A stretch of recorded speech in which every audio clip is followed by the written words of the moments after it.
নবীর পিতামাতা জান্নাতি না জাহান্নামী, বিস্তারিত বলেন।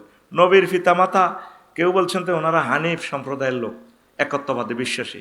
তো একত্ববাদে বিশ্বাসী হইলে তো তারা জান্নাতি হবে। আর যদি তাওহীদের আল্লাহর প্রতি ঈমান না থাকলে তো জান্নাতে যাওয়ার কোনো সুযোগ, লা ইলাহা ইল্লাল্লাহর সাথে কোনো কম্প্রোমাইজ নাই, জিরো টলারেন্স।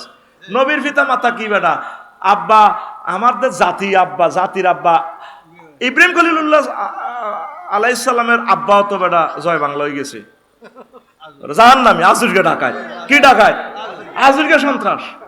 তাহলে হ্যাঁ, মূর্তি বানাতেও ব্যস্ত। আর আব্বারে কত কষ্ট দিছে। আমার আব্বা জাতির পিতা।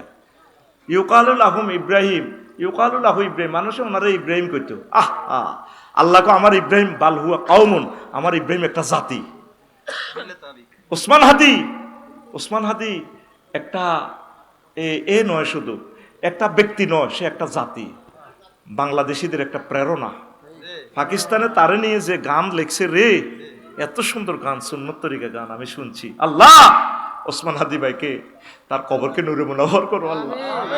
তাদের রক্তের কারণে এত সুন্দরভাবে কথা বলতে পারতেছি আল্লাহ।